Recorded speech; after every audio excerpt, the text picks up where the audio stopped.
For more on the EV landscape and demand, we're now joined by Tim Higgins, Wall Street business columnist and a CNBC contributor. And I'm trying to check. I assume that these numbers are right if it's from the President Biden's Energy Information Administration. And it's a forecast, so I guess it could be wrong. But by 2050, the Biden administration itself thinks total EVs will be 12% of the U.S. car market. Have you seen these numbers, Tim? Yeah, that's going to be hard to do if the results continue what we just saw in this past quarter, clearly, right?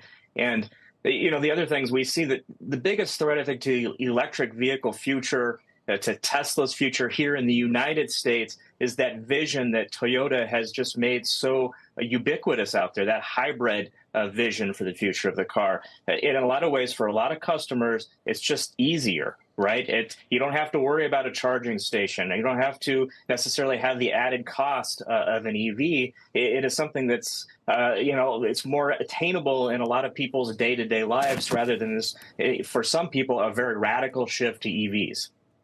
12%, Tim? I was looking at it in a different way. You say even that's going to be hard to get to? By 2050, 84% of cars will still be fossil fuels. And with everything we're doing, all the stuff, the infrastructure, the charging stations, the subsidies, you're still only at 12% in 2050.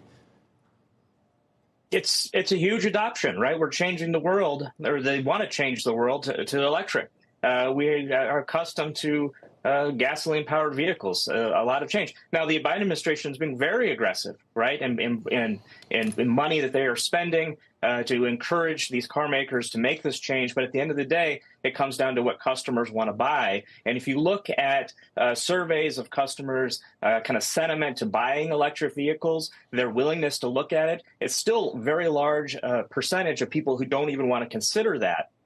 And it's interesting because you go back to 2022 and Strategic Vision, which surveys customers, they saw some improvement. More people were willing to look at electric vehicles, and it's part because electric trucks were coming out. And there was this new excitement about this potential there. But when you saw people get into electric trucks, they just weren't the same kind of performance that they were accustomed to in an F-150, for example. You couldn't tow your boat and go the same kind of distance just because of the limitations of an electric vehicle. And so when people see that, maybe they're not quite ready to make the jump yet. But the car companies are still, plowing a ton of money into these electric vehicles for the next generation. Yeah. So you'd have to imagine that performance would improve. Seems like something's got to give. I guess we're starting to see it happen. But the other number is we're at 5% of sales, of the U.S. sales are EVs. By 2050, they're talking 14% of total sales will be. Didn't you think we're supposed to? I thought by 2030, we're all supposed to be driving EVs. Tim, this is only 14% of sales in 2050? From where we are today, that would be, a pretty big jump, right? But you have to also look globally. Markets like China, much more dramatic adoption of EVs, which then puts pressures. Already there, right? It's absolutely. It's very strange. So, but I don't feel quite so bad about. I'm not shopping for an EV. I'm just still not. I'm not.